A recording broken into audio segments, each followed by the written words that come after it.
भागते ही फंस गया।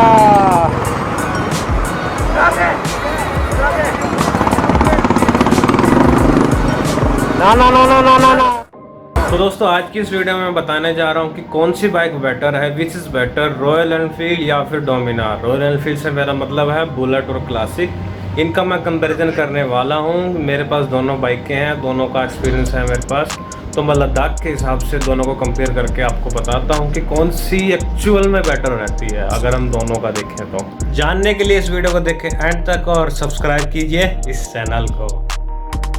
So welcome back everyone, this is Amit Jangra. स्वागत है आपका हमारे यूट्यूब चैनल एडवेंचर अमित पे। तो सबसे पहला पॉइंट आता है हमारा एक्सपेंस। अगर मैं एक्सपेंस की बात करूँ, जी हाँ मेरे दोस्तों, एक्सपेंस का मतलब कि खर्चा कितना आता है। अगर हम लद्दाख जा रहे हैं तो कितना खर्चा है अगर हमारे पास डोमिनार है रॉयल एनफील्ड। तो देखो दोस्तों, मैं बता दूं कि माइलेज दोनों की कंपेरेबल है, मतलब ऑलमोस्ट सेम ही आती है। थोड़ी बहुत ऊपर नीचे वो तो हर एक बाइक की थोड़ी बहुत होती है, लेकिन माइलेज 30 kmpl के आसपास आती है। पहाड़ों का मैं सब कुछ एवरेज लगाऊँ ना पूरी ट्रिप का तो 30 kmpl की बनती है। तो पेट्रोल का जो कंजम्पशन है वो तो दोनों में सेम आना है, उसमें कोई डाउट नहीं है। अच्छा, उसके बाद आते हैं मेंटेनेंस कोस्ट भी हम लद्दाख बजट में जोड़ते हैं, क्योंकि मेंटेनेंस जाने से पहले भी ज़रूरी है और जाने के बाद भी ज़रूरी है, तो इसलिए जुड़ना बनता है। तो वो भी दोनों का सेम आता है, बस कुछ 100-200 रुपये ऊपर नीचे आते हैं, कुछ ज़्यादा डिफरेंस है नहीं। तो मेंटेनेंस और एक्सपेंस के मामले में हम तो कह देते हैं कि चलो कोई दिक्कत नहीं है, दोनों ऑलमोस्ट सेम है। तो दोस्तों अब आते हैं सेकंड पॉइंट पे। सेकंड पॉइंट में हम कंफर्ट की बात करेंगे। कंफर्ट की अगर बात करूँ तो बुलेट को और इलेक्ट्रा, ये दोनों बुलेट ही हैं, बुलेट और इलेक्ट्रा। थोड़ा सा डिफरेंस है, मैं बताता हूँ। उसको एक तरफ रखिए और क्लासिक को एक तरफ रखिए। सबसे पहले बात करते हैं क्लासिक की। क्लासिक में क्या है, क्लासिक और डोमिनार में मेरे पर्सनल एक्सपीरियंस में कंफर्ट डोमिनार में ज़्यादा है। क्लासिक का जो है थोड़ा सा मतलब सिटी के हिसाब से बहुत अच्छा है, उसकी हैंडल बार थोड़ा छोटा है। सेकंड थिंग इज़ दैट कि उसमें वाइब्रेशंस ज़्यादा हैं एज़ कम्पेयर टू नॉर्मल वाली बुलेट या फिर इलेक्ट्रा। मेरे पास दोस्तों इलेक्ट्रा है, और इलेक्ट्रा का जो हैंडल बार है वो थोड़ा सा मतलब जैसे ट्रेडिशनल टाइप जो होता था वही आता है उसमें। उसकी ग्राउंड क्लियरेंस भी नॉर्मल बुलेट से या क्लासिक से ज़्यादा है। वो चलाने में और क्लासिक चलाने में डिफरेंस है, वो थोड़ी कंफर्टेबल रहती, ईजी पड़ती है चलानी, वो चलाने में थोड़ी आसानी पड़ती है। तो अगर मैं कंफर्ट लेवल की बात करूँ तो क्लासिक का कंफर्ट डोमिनार से बेकार है, और इलेक्ट्रा के साथ कंपेयर करूँ दोनों का कंपेरेबल है। दोनों में कोई दिक्कत नहीं है कंफर्ट में। अगर आपके पास बुलेट इलेक्ट्रा है तो, या फिर नॉर्मल बुलेट भी, उसका भी वही कंफर्ट लेवल है जो कि एक इलेक्ट्रा का है। तो अब थर्ड पॉइंट पे आते हैं। थर्ड पॉइंट में हम कहेंगे राइड क्वालिटी। जी हाँ मेरे दोस्तों, राइड क्वालिटी। अब राइड क्वालिटी भी यहाँ पे है ना, मैं कंपेयर करना बनता नहीं है एक रॉयल एनफील्ड बुलेट का और डोमिनार का, क्योंकि जो डोमिनार है ना वो एक स्पोर्ट्स टूरर है, तो उसमें हम क्या ही कंपेयर करेंगे। उसमें थोड़ा सा स्पोर्ट्स बाइक का मतलब टच है, टच क्या मतलब बहुत ज़्यादा है, लेकिन वैसे वो कंफर्टेबल है। स्पोर्ट्स बाइक की पावर मिलती है आपको और टूरर बाइक का कंफर्ट मिलता है डोमिनार में। तो डोमिनार स्पोर्ट्स टूरर है। और यहाँ बात करें हम नॉर्मल बुलेट की, बुलेट क्या है, ये सिंपली एक लॉन्ग राइड के लिए, कंफर्टेबल राइड्स के लिए बनाई गई थी, जो कि होती है एक स्लो स्पीड पे। स्लो स्पीड मतलब इतनी स्लो नहीं बोल रहा कि बिल्कुल ही तेज़ की स्पीड पे, 60, 70, 80 तक सही रहता है, मतलब आप उसको कंट्रोल कर सकते हो।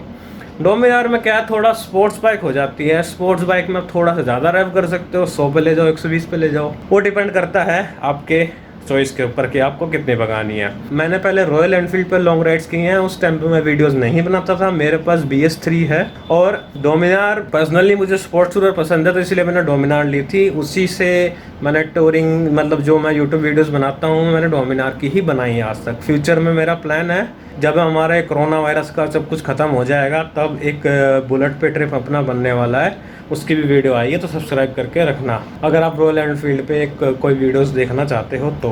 दोस्तों अब आते हैं सेफ्टी के पॉइंट पे। चौथा पॉइंट है हमारा, चौथा पॉइंट है सेफ्टी का। सेफ्टी में क्या कहेंगे, सेफ्टी होती है एयर ब्रेकिंग से मेनली जो मेजॉरिटी, हम सबसे पहले जो अपना मेजर पॉइंट है वो होता है एक ब्रेकिंग का। अगर हम बात करते हैं BS4 मॉडल तक रॉयल एनफील्ड की, तो उसमें ABS कंपलसरी नहीं था, सभी में नहीं आता है। ABS बहुत ज़रूरी है मेरे दोस्तों। रिसेंटली मेरा एक एक्सीडेंट हुआ था रॉयल एनफील्ड इलेक्ट्रा में, बुलेट इलेक्ट्रा 350 में। उसमें क्या हुआ था, मैं नॉर्मली अपना DLF के एरिया गुड़गांव में वहाँ पे जा रहा था और मुझे सामने से दिखा कोई एक बाइकर पजल हो रहा था। तो पजल हो रहा तो मैंने अपनी स्पीड स्लो कर दी, मैं 30-40 की स्पीड पर चल रहा था। जैसे जैसे आगे बढ़ता गया तो मुझे लग रहा था कि हाँ वो संभल चुका है वो पजल। वो कि DLF में क्या है, एक रोड यहाँ से जा रही है, एक रोड यहाँ से जा रही है, एक वहाँ से निकल कर घूम रही है, कोई वहाँ से घूम रही है, तो मतलब कन्फ्यूज हो जाता है अगर कोई पहली बार आदमी जा रहा है तो। वो भी एक बुजुर्ग आदमी थे, वो भी कंफ्यूज हो गए थे। तो जैसे ही मैं उनके पास पहुंचा वो दोबारा रोड के बीच में आ गए, तो मैंने इमरजेंसी ब्रेक लिए। इमरजेंसी ब्रेक लेने की वजह से जो उसके आगे का मतलब जहाँ पे सोकर लगा होता है ना, मैं आपको फोटो भी दिखा रहा हूँ साथ साथ, वो भी क्रैक हो गया। तो ये हुआ कैसे था, इमरजेंसी ब्रेक लिया, टायर लॉक हुआ, क्योंकि मुझे आदत है ABS वाले ब्रेक मारने की। ABS में क्या है, जैसे छोड़ छोड़ के नहीं मारना, तो एक साथ हम खींच के मार सकते हैं। तो मैंने खींच के मारे, डोमिनार वाली आदत पड़ी हुई है ABS की। तो खींच के मारने से क्या हुआ, वो एकदम से रुकी, टायर लॉक हुआ और बाइक लेग गार्ड के ऊपर ऐसे घूम गई। घूमने से टायर पूरा उसका अंदर आ गया और बस वो खड़ी हो गई वहाँ पे। ज़्यादा चोट नहीं आई मुझे, सिर्फ खरोच आई थी। वो लेग गार्ड जो लगाया हुआ उसने बहुत बचाया। हेलमेट अच्छी क्वालिटी का था, उसने भी बचाया। तो दोस्तों हेलमेट तो अच्छी क्वालिटी का ज़रूर यूज़ कीजिए।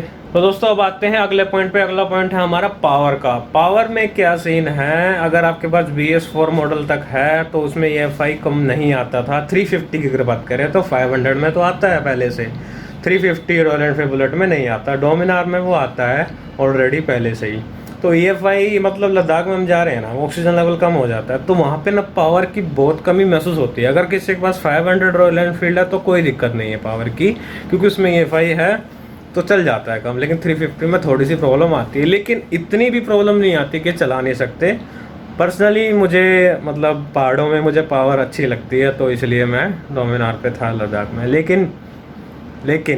लेकिन जैसा कि बताया कि आगे प्लान चल रहा है, तो समझ जाओ कहाँ लेके जाऊँगा, तो वहाँ भी जा सकते हैं बुलेट को लेके। तो दोस्तों अब आते हैं बिल्ड क्वालिटी पे। अगला पॉइंट है बिल्ड क्वालिटी। जी हाँ, बिल्ड क्वालिटी की मैं बोलूँ तो साफ मैं सिर्फ बजाज की तरफ हूँ, क्योंकि जो डोमिनार है उसकी बिल्ड क्वालिटी इतनी अच्छी है। उस पर भी एक्सीडेंट हुआ है मेरा, तो वो थोड़ा सा खतरनाक वाला एक्सीडेंट था, लेकिन उसमें बाइक को मतलब चेसी बैंड नहीं हुआ उसका, बिल्कुल भी कुछ भी नहीं बिगड़ा। जैसा कि रॉयल एनफील्ड में इतना सिंपल एक्सीडेंट हुआ तो उसका इतना बिगड़ गया था। ये ऐसा इसलिए हो रहा है कि जो मैंने रॉयल एनफील्ड की जो एक्सपोर्ट होती है ना बाइक, मैंने उसकी क्वालिटी देखी। अगर आप छू के देखोगे ना, वहीं से आपको आइडिया हो जाएगा कि कितना फ़र्क है। बहुत ज़्यादा फ़र्क है। बिल्ड क्वालिटी बिल्कुल ख़राब कर रखी है। वो ऐसा क्यों कर रखा है कि यहाँ की जो गवर्नमेंट की पॉलिसी है, टू व्हीलर की बेचने के लिए जो पॉलिसीज़ होती है, रूल्स होते हैं, नॉर्म्स कह लो आप, उसके हिसाब से वो बिल्ड क्वालिटी कम भी चलाएँगे तो वो बेच सकते हैं। अभी क्या है, धीरे धीरे इम्प्रूव आया है। जैसे कि BS6 आया, EFI कंपलसरी हुआ है, ABS कंपलसरी हुआ है, धीरे धीरे और भी चीज़ें कंपलसरी हो जाएंगी इन फ्यूचर। तो मुझे लगता है कि यहाँ पे बिल्ड क्वालिटी अभी फ़िलहाल के केस में मुझे वर्थ नहीं है कि लूँ मैं, क्योंकि अभी रिसेंट मेरा एक्सपीरियंस है बिल्ड क्वालिटी से। तो अगर कोई रॉयल एनफील्ड से देख रहा है तो थोड़ा मतलब यार इतने पैसे ले रहे हो तो बिल्ड क्वालिटी तो अच्छी करो ना। मतलब जब अंधी एंड फैन फॉलोइंग इतनी ज़्यादा है, जब फ़ैन फॉलोइंग इतनी ज़्यादा है, मैं बता दूं कि गूगल पे इंडिया में 1 मिलियन से ज़्यादा लोग सर्च करते हैं हर महीने। ऑन एन एवरेज ही मैं बता रहा हूँ, गूगल पे 1 मिलियन से ज़्यादा लोग सर्च करते हैं रॉयल एनफील्ड को। इससे ज़्यादा कोई भी बाइक को कोई सर्च नहीं करता है इंडिया में। इतनी पॉपुलर है यार, थोड़ी शर्म कर लो रॉयल एनफील्ड वालों, बिल्ड क्वालिटी अच्छी दे दो, ऐसी बुराइयाँ नहीं मिलेगी। इतनी फ़ैन फॉलोइंग है, उसकी इज्जत करो। मुझे भी अच्छी लगती है, लेकिन बस बिल्ड क्वालिटी ना तो दिमाग ख़राब कर दिया। दोस्तों अगर मुझे कोई चॉइस देगा ना, या आपको भी मिलती है, एक तरफ तो रॉयल एनफील्ड BS4 है विदाउट ABS विदाउट EFI की, और एक तरफ है डोमिनार, तो डोमिनार चूज़ करना आँख बंद करके, कोई दिक्कत नहीं है, मज़ा आएगा। मतलब अच्छे से मज़ेदार ट्रिप निकलेगी। और अगर आपको कोई कहता है कि EFI वाली ABS वाली बुलेट और डोमिनार, तो कौन सी लोगे? तो दोस्तों सीधी सी बात है, कोई भी बाइक उठा लो, कोई दिक्कत नहीं है, उठा के चलो। बस ध्यान रखना कि रॉयल एनफील्ड के साथ थोड़ा सा ध्यान से, क्योंकि बिल्ड क्वालिटी ख़त्म है, बिल्कुल ख़त्म। जैसे मारुति की गाड़ियों में बॉडी बिल्कुल हल्की आने लगी है, मारुति सुजुकी की जो गाड़ियाँ इंडिया में आती हैं, स्पेसिफिकली इंडिया में जो आती हैं, दिक्कत इंडिया में बिक रही है, उनके साथ है। तो उसमें भी ऐसे एक्सीडेंट होता है तो पिचक जाती है पूरी गाड़ी मारुति सुजुकी की। सेम केस रॉयल एनफील्ड के साथ कर दिया अब यार, जहाँ मतलब उनको पता है ना कि बिकनी है, तो वो ऐसे ही कर देते हैं। चलो कोई बात नहीं, कभी तो सरकार जागेगी, कोई ना कोई रूल बनाएगी, कभी तो इम्प्रूवमेंट आएगी। तो दोस्तों आखिरी में बात करते हैं कि कौन सी रॉयल एनफील्ड हाल फिलहाल में मतलब लेनी बेटर है या जाना अच्छा है लद्दाख उस पर। भाई मेरे हिसाब से मैंने रॉयल एनफील्ड हिमालयन पे टूरिंग की है। जिस टाइम पे मैं वीडियो नहीं बनाता था कॉलेज टाइम पे, मैं रेंट करके लेके जाता था ऋषिकेश से, रेंट करके मैं उत्तराखंड में एक्सप्लोर करता था पहले। तो रॉयल एनफील्ड भी ली थी, मतलब वो हिमालयन भी मैंने ली थी एक बार।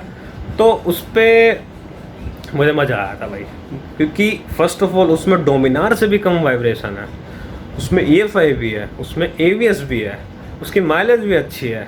और क्या चाहिए यार, मतलब ऑफ रोड बाइक मिल रही है यार आपको उसी रेट में, क्या दिक्कत है, मज़ेदार है। कभी मतलब एक मन है मेरा भी ऑफ रोड बाइक लेने का। अगर मुझे बजट में लेनी हुई तो मैं फिर रॉयल एनफील्ड हिमालयन ही लूँगा। अगर बजट बन गया तो ऊपर वाली कोई देखेंगे, टाइम बताएगा। ठीक है, चलो सब्सक्राइब कर दो यार।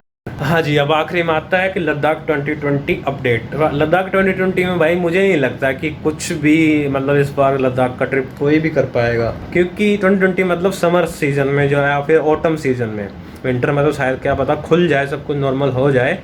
समर में मुझे नहीं लगता, अगर सितंबर तक खुल जाता है तो ल जाएंगे बहुत से लोग हैं, मैं खुद जाऊँगा पर्सनली अगर खुल जाता है तो। अगर नहीं खुलता अक्टूबर में स्नोफॉलिंग स्टार्ट हो जाती है, उसके बाद तो अगर सर्दियों में खुलेगा तो बाय फ्लाइट ही ऑप्शन होगा, फिर उसके बाद तो हम नेक्स्ट ईयर ही जा पाएंगे। मैं तो ज़रूर जाऊंगा, अभी सितंबर तक खुल जाता है तो पक्का है, नहीं तो नेक्स्ट ईयर पक्का है। तो दोस्तों ये थी थोड़ी सी सच्चाई वाली बातें जो मैंने की हैं। मेरे के पास दोनों बाइक का एक्सपीरियंस है, दोनों बाइक अभी भी हैं मेरे पास। ये मैं कोई ऐसे ही नहीं बोल रहा कि हाँ यार मतलब कि डोमिनार में वीडियो बनाता हूँ तो सिर्फ डोमिनार की तारीफ़ कर रहा हूँ, ऐसा कुछ नहीं है। मतलब पर्सनली मुझे कोई वो बुराई करने का शौक़ नहीं है, मतलब जो एक्सपीरियंस हुआ है, जैसा मुझे लगता है वैसा हुआ है। वैसे रॉयल एनफील्ड में कभी नहीं बेचने वाला हूँ, हमेशा रहेगी हमारे पास। रॉयल एनफील्ड है, ठीक है। बजाज है, बजाज अपनी जगह बजाज है, रॉयल एनफील्ड अपनी जगह रॉयल है। तो ठीक है, इसी के साथ करते हैं वीडियो को एंड। अगर वीडियो आपको थोड़ी सी भी हेल्पफुल या अच्छी लगी तो लाइक कर देना, अच्छी नहीं लगी तो डिसलाइक कर देना। और अगर आपको बजाज डोमिनार रॉयल एनफील्ड से रिलेटेड कोई भी वीडियोज आपको चाहिए, मतलब टूरिंग की या फिर कोई गाइड या फिर प्रिपरेशन लद्दाख की या कहीं भी जाने की, तो इस चैनल को सब्सक्राइब करना जरूर बनता है। तो जल्दी से कर दो, नीचे बटन आ रहा है रेड कलर का, उसको ग्रे कर दो जल्दी से, और साथ में बेल आइकन आ रहा है उसको भी कर दो, ठन बजा दो, तो नोटिफिकेशन आपको नेक्स्ट वीडियो की आ जाएगी सबसे पहले। चलिए ठीक है, तब तक के लिए मौज लो, रोज लो, ना मिले तो खोज लो।